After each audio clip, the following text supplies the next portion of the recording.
আসসালামু আলাইকুম সবাইকে। সবাই কেমন আছেন? আশা করছি সবাই ভালো আছেন। এটা রাতে রান্না করছি, কলিজা ভুনা করব। তো প্রথমে তেলের মধ্যে পেঁয়াজ অনেকগুলি দিয়ে দিলাম। এখন যে গোটা গরম মশলাগুলি আছে সেগুলি দিয়ে দিলাম। আজকে কদিন থেকে ভিডিও ভালোভাবে আপলোড করতে পারছি না সময়ের জন্য।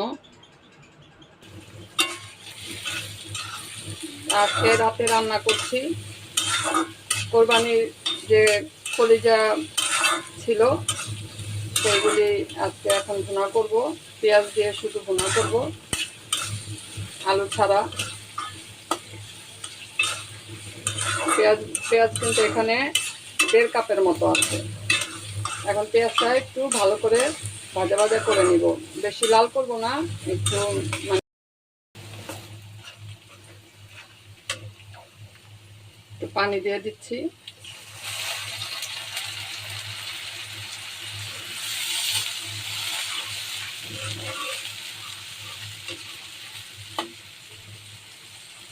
এখন মশলাগুলো দিয়ে দিব। আদা রসুন বাটা 1 চামচ, মরিচের গুঁড়ো, হলুদের গুঁড়ো দিয়েছি, মরিচের গুঁড়ো বলেও দিয়েছি ভুল করে, সরি। এখন মরিচের গুঁড়া দিচ্ছি 1 চামচ, ধনিয়ার গুঁড়া 1/2 চামচ হলো গরম মশলার গুঁড়া, জিরার গুঁড়া 1/2 চামচ, লবণ। মশলাগুলো ভালো করে কষিয়ে নেব। তেজপাতাটা একটু বেশি দিয়েছি, কারণ কলিজার মধ্যে একটা রক্তের একটা স্মেল আছে, যেটা অনেকে এই জন্য কলিজা খেতে চায় না, যেটা ভালো লাগে না আর কি।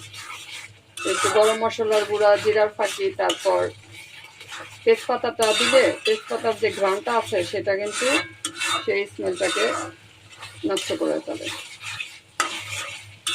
এই জন্য আমি একটু তেজপাতাটা বেশি দিই কলিজা মানে কলিজা রান্না করলে।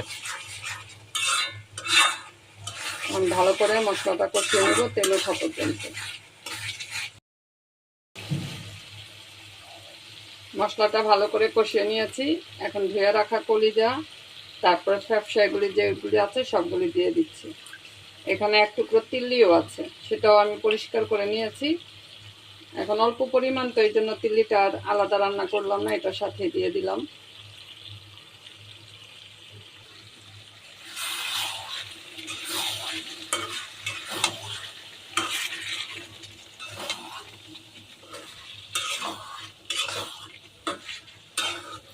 বাহিরের কেনা কলিজাটা মানে গরুর কলিজাটা খেতে এখন বেশি একটা ভালো লাগে না, কারণ কলিজের আগে মাঝখানে মাঝে একদিন এনে রান্না করেছিলাম, সেটা কেমন জানি কলিজাটা মাটি মাটি দেখা যাচ্ছে।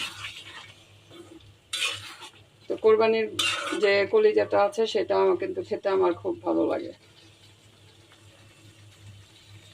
এখন এটা ভালো করে কষিয়ে নিব।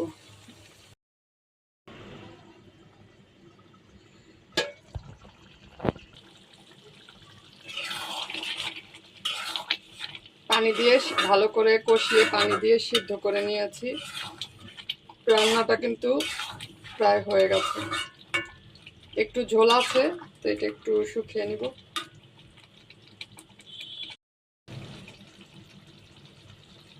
একটু জিরার গুঁড়ো দিয়ে দিচ্ছি, ভাজা জিরার গুঁড়াটা উপর থেকে দিয়ে দিচ্ছি।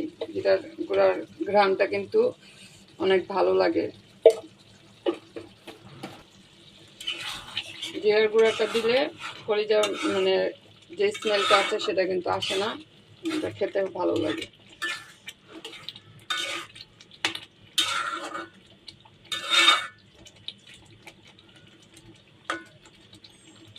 রান্নাটা আপনাদের কাছে কেমন লেগেছে সেটা কিন্তু আপনারা কমেন্টে অবশ্যই জানাবেন।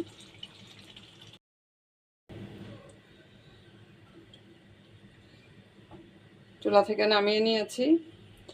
আজকের রান্নাটা আপনাদের কাছে কেমন লেগেছে সেটা আপনারা অবশ্যই জানাবেন। ভিডিওটা ভালো লাগলে লাইক করবেন।